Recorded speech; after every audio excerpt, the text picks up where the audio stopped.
One of the best things about computers is that they can do a lot of things much faster than I can do them manually. For example, what if I have 500 images and I want Bridge to only show those images that I've given 1 star or have a specific keyword associated with them? Well, that's when the filter panel comes into play. So here on the left side, I'll click in order to show all of my different filter capabilities. Now, depending on what files you're looking at, you'll have different options listed here.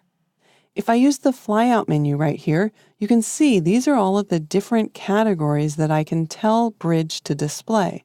But if the files don't have information in a specific category, then they'll go ahead and hide it.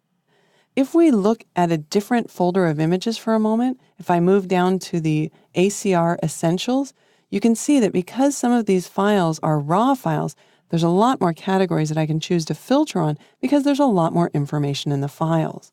But we're going to stick to the Bridge folder for now, and I'm going to make my thumbnails much smaller so that we can see all of the images at one time.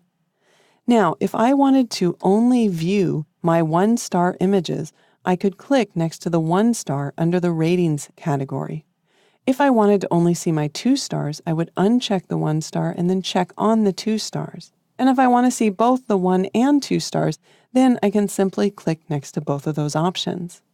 Let's go back to only looking at the 2 stars for a minute, because I want to show you that you can combine the different categories. So say, for example, I want to see all of my 2-star images that also have the keyword Forbidden City.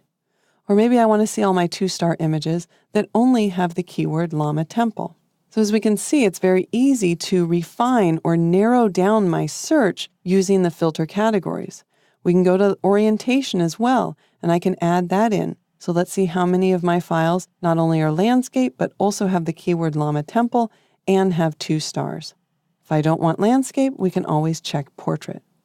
If I want to turn off all of my filters at once, we can click on the icon in the lower right in order to remove all of those filters and see all of our images.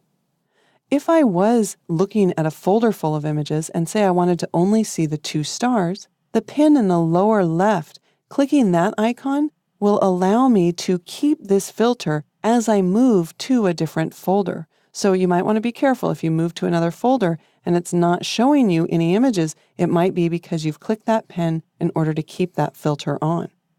I'll go ahead and click the No Filter icon in order to remove the filter and then move back to the Bridge folder. Obviously, you can get really detailed with filtering, and since this is the type of thing that computers do really well, be sure that you take advantage of it and don't waste a lot of time trying to manually select the images that you want if you can use the computer and the metadata in the files to do it for you.